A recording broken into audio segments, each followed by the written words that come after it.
Hey, I'd like to welcome you to another episode of Mission Matters. My name is Adam Torres, and if you'd like to apply to be a guest on the show, just head on over to missionmatters.com and click on Be Our Guest to Apply. All right, so today my guest is Peihuan Xiao, and he is the founder, creator, and CEO over at Immortal Studios. Peihuan, welcome to the show. Thank you. Thanks for having me. All right, so a little backstory for our audience. So I met Peihuan maybe was it a couple weeks ago or so at an event, I believe. Yeah, at a Light Now event. That's what it was at off the top.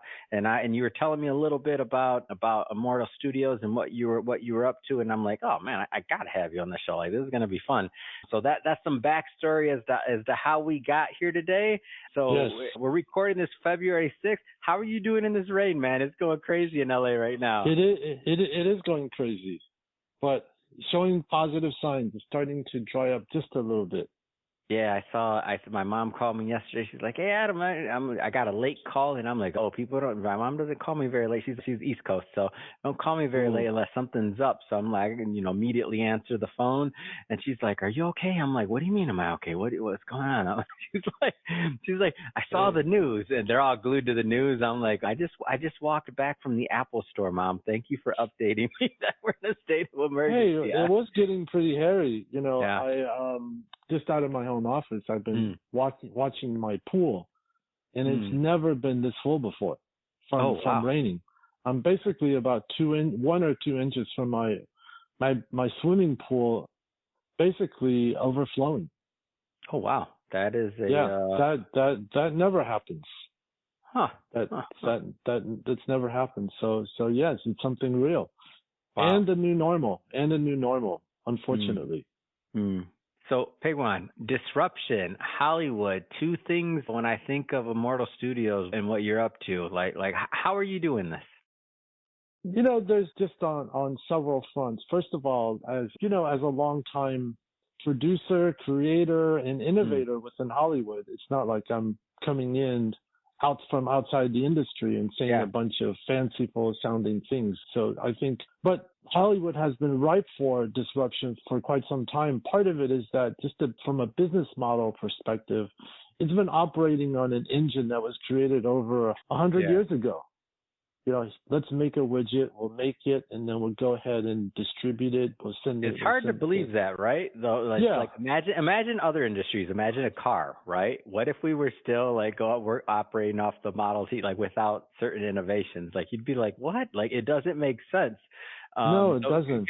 Continue. I just like to bring that out. No. And Hollywood has kind of been built and run and governed by some of the major studios. So between the major studios that control most of the major activity, and they have kind of an somewhat ironclad relationship to all the major means of production, distributors. Yep. So they're able to kind of effectively lock out a lot of the innovation.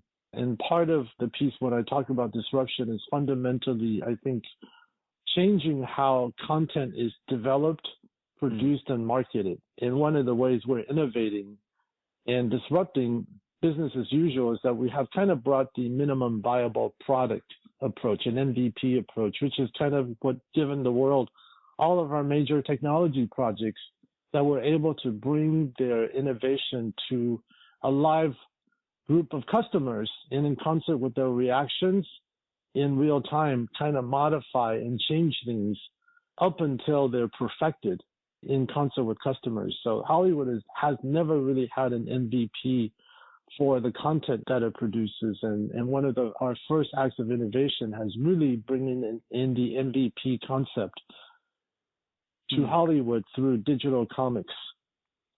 So in producing real live comics in concert with real fans who are customers in real time, we're able to reflect and change and augment things to their specifications and to the way they like it in real time.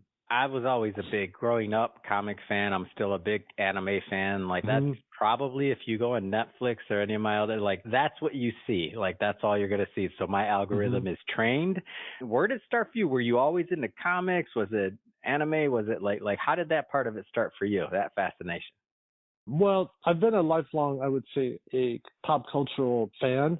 Mm. You know, my way in was actually through both comic books and martial arts novels.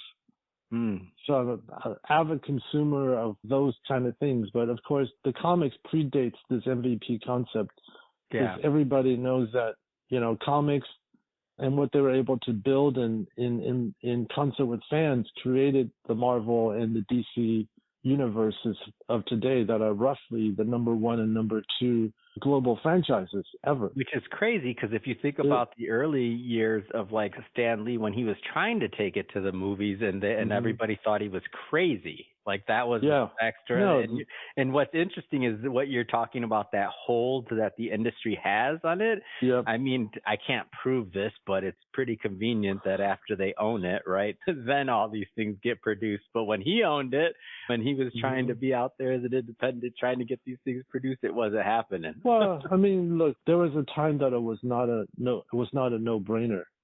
Agreed. And of course, in this day, and Marvel never really had the data and the engagement, so they were kind of running an analog version of what we're talking about. Totally agree. Totally. Now with social media and now artificial intelligence, one is that we can fundamentally make the business of making, selecting, developing, producing far more in tune with fans and actual users of the content rather than having it come out, you know, the day before that it's distributed and hopefully marketed.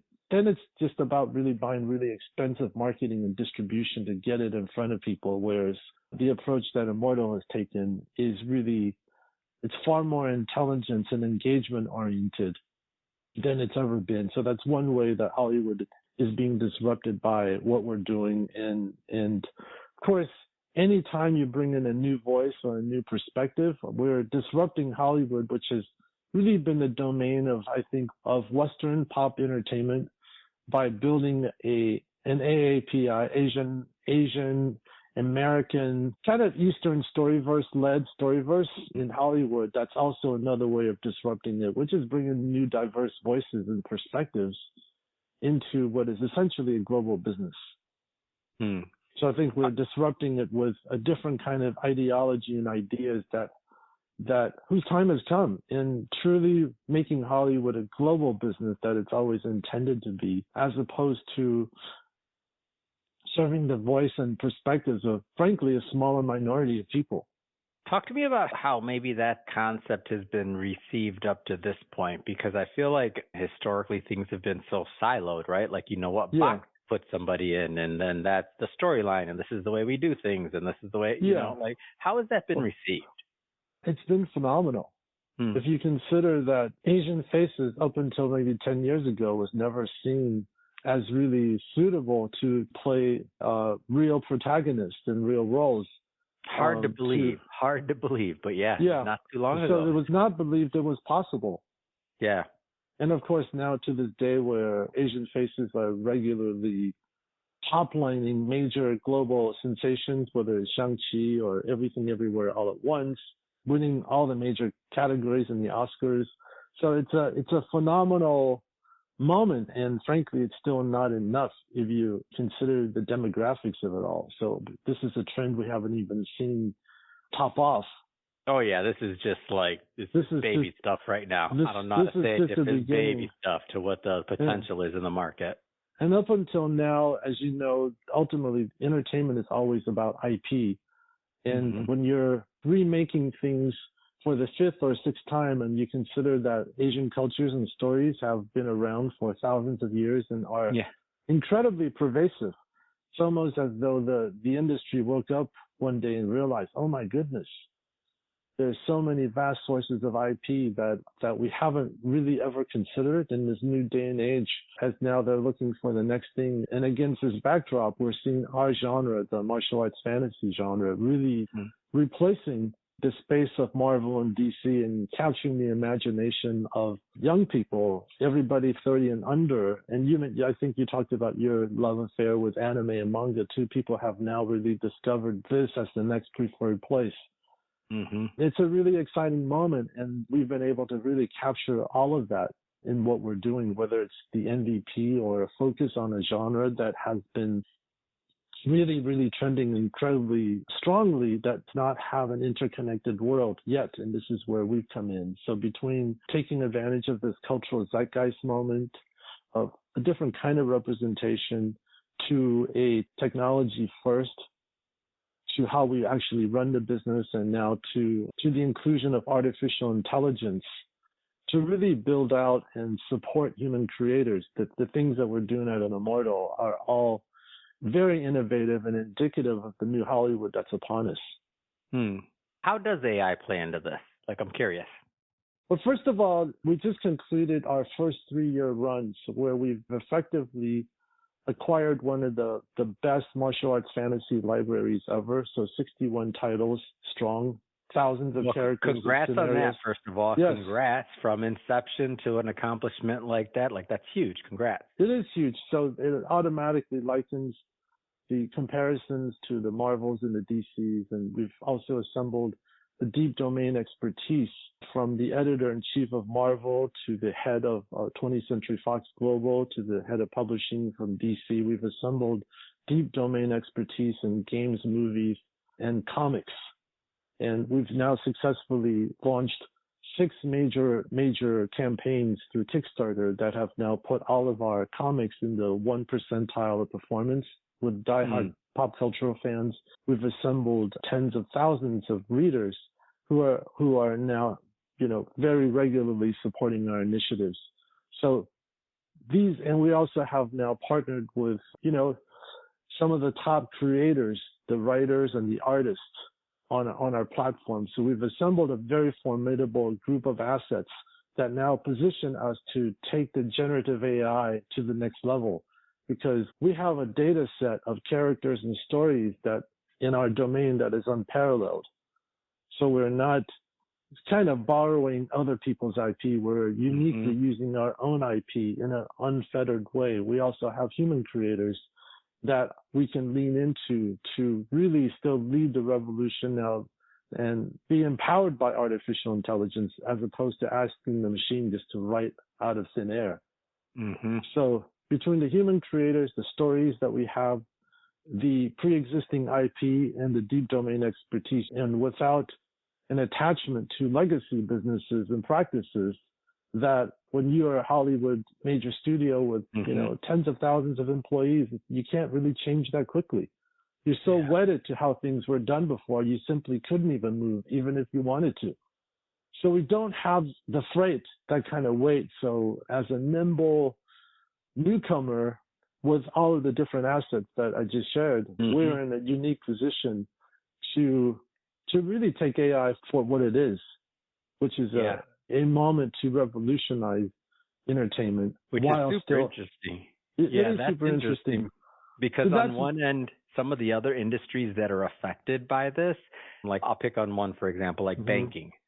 Banking is, they're obviously the online, or I shouldn't say obviously, but the online banking, like some of the infrastructure, some of the popped up, like just online only banks that have come up and become massive pretty quickly, where another bank maybe has, 150-year, lineage, and one is a little bit more nimble. I mean, they both have their pros and cons, but both of them are still under all of this regulation and all of this weight period, even though that new bank may be disrupting because they don't have a bunch of branches everywhere and all that expense. But if you think about something like entertainment, where it's about the creators, it's about the story, it's about the imagination, the team, the distribution, there's really no limit to the creativity, and it's really just comes down to the leadership and the vision, right? Like it's set for a huge disruption, unlike some of the other industries that have already been disrupted. But this one seems like it could go further, possibly faster. Who knows?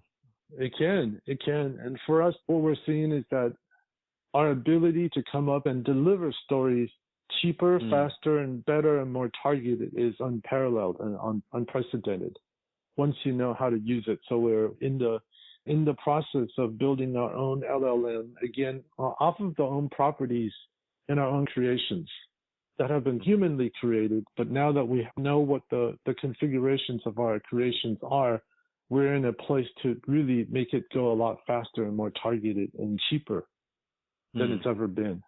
So in a generation, go ahead. give me a little bit of background on it, because I'm just not completely familiar with it on the martial arts fantasy genre. Like, teach me a little bit about the genre, please.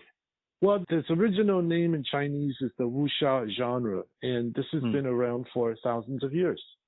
This is the original superhero genre, and part of its unique story is that it's deeply related to the practice of kung fu. So kung fu as practice in the East has always delivered real superhuman strength and powers. And when these people in real life started to take on heroic deeds, it inspired the original stories and legends.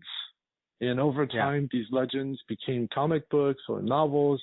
And once movies were invented, of course, they became the stuff of movies. And in the 70s, along with Bruce Lee and the discovery of a lot of these kung fu films, they came out and became, a global genre. So that's kind of the story of wuxia, and it inspired things like Star Wars and, of course, The Matrix, and now replacing superheroes as kind of a new mainstream kind of heroic vibe. And we see this progression because it is kind of leaning into something that the superheroes no longer do, which is, how do you become heroes? Yeah. So there's a whole democratized, the hero's journey, where this is where superheroes have kind of leaned into, it's radioactive spiders, it's technology, it's alien technology. It's a lot of things that aren't really germane to us in the real world. Whereas I think in this moment of confusion and disempowerment, the storytelling with characters that really have a real human aspect to the journey with a lot of philosophy and real empowerment is kind of more relevant than ever. So that's kind of a trajectory of the genre itself. And I came into the genre as a kid because my father was one of the top creators. So I kind of grew up reading and understanding it. And then I started practicing Kung Fu over 25 years ago. And through a series of really amazing experiences, I became a member of the Shaolin Temple and kind of was able to walk into the kind of behind the scenes of how these heroes and these archetypes and these practices really exist. So man, that's amazing. So who better to be, I'll say this, who better to be leading this movement at Immortal Studios? I mean, you've seen it, and also I've seen it, and I've respect to the stories and the history and the culture. Yeah. So I consider myself a lineage holder of this unbroken literary genre, and now really bring in all of those perspectives. And roughly, when you look at the martial arts fantasy genre, the wuxia genre, there's been a lot of sub-influences. But just start with Bruce Lee. So Bruce Lee is kind of... You mean, by sub-influences, do you mean maybe they just pick pieces here and there? Is that what you mean? Well, there's different types of influences. So there's been a grounded kind of more realistic kind of combat training scenario. That's where Cobra Kai, that's where Karate Kid would be. This is where Bruce Lee would be. And this has to do with the type of Kung Fu and the type of scenario. So these are more grounded. And then you have kind of like the Crouching Tiger, Hidden Dragons of the world. Things are more stylized, and the type of combat become far more supernatural almost. This is when they're starting to jump around. Of course, this is actually through the deepening of the chi, of the force. And so that is another rich subgenre that's been part of this wuxia martial arts fantasy conversation. And then above that, you have kind of the Zoo Warriors. You have where Keanu Reeves has been in The Matrix. So things are now becoming very supernatural. They're becoming intergalactic. And the type of combat is more supernatural. Fireballs and energy starting to surface. And then the realm beyond that is like the realm of the Monkey King. This is now intergalactic. You have interplanetary, you have heavens and hells, you have enlightenment, you have the Buddhas and the gods. So that's also a form of wuxia. And that kind of action and subgenre is very prevalent in gamers throughout the world. These four pillars have never been put together in one interconnected world.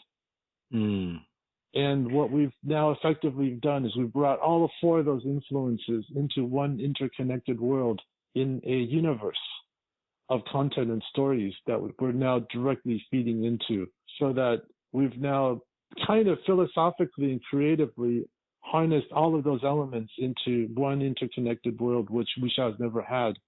So we're kind of breaking new ground and also breaking it outside of a strict historical sense. Because a lot of this stuff, usually people expect it to take place in kind of ancient Asia somewhere. Now we've made the whole playground modern day. And of course, as Angelinos, we've now made it based here in the City of Angels. Amazing. So these are some kind of new ways we're breathing new life into this timeless genre and making it far more globally palatable and accessible. So in storytelling in general, even obviously wuxia is a little bit newer to me. I didn't quite know. Now I feel like I have a much better You were not familiar with the word, but you already knew the stories. Absolutely. Which is what I usually come across. I didn't know I was a fan of wuxia, but after I've spoken and heard about it, I've been a fan for a long time. Absolutely. But I'm curious in terms of, especially because of just your lineage with it, you've obviously studied and you've been around it a lot longer than most that are newer to the genre, obviously. Do you think, and if I'm off on this, I'm just curious, do you think that the fact that these stories have been, and some of these storylines and narratives have been refined really over thousands of years, I mean, to me, that's like the ultimate test, because if something lasts that long, like that's generation after generation buying into something. I feel like it has staying power, like it's more refined. The best kind of tends to stick over time. Would you agree with that statement, or absolutely. Am I reaching? No. Absolutely. It's real IP. Yeah. And the reason why they continue to exist and even flourish is that there's a fundamental humanity in them, and there's a reason why, because we are bred and we need heroes. We need that kind of inspiration. We really desire it, and we also want the lessons and the journeys of these heroes we follow are to be things that we could actually follow and adhere into our own lives. So I think this is that moment. Amazing. And I think that's a great way to end it, Peiwan. We need heroes. That being said, and that is our mission, by the way. In Mission Matters is to awaken the hero in everybody, and that's the mission of Immortal. I love it. How do people follow Immortal Studios, get engulfed into the work, into the comics, into the whole community? How do they do that? Well, they can come and check us out at immortal-studios.com. This is where they can go deeper. They can follow us on social, on Instagram. We are immortal_wuxia. That's WUXIA. And I'm also active on Instagram as Ancient Futurist. So these are three really good ways to get involved and stay engaged with me and also the work that we're doing at Immortal. Fantastic. Well, again, appreciate you coming on the show, and to the audience, as always, appreciate you tuning in. Hey, you heard Peiwan. We need heroes. Hey, be my hero right now and hit that subscribe button, okay? That's your invitation. And if you really want to be a hero, then don't forget to leave that review, because we sure do appreciate it here over at Mission Matters. And Peiwan, seriously, I appreciate you making time out of your schedule to come and educate myself and also the audience on your work at Immortal Studios. So thank you. Thank you, sir.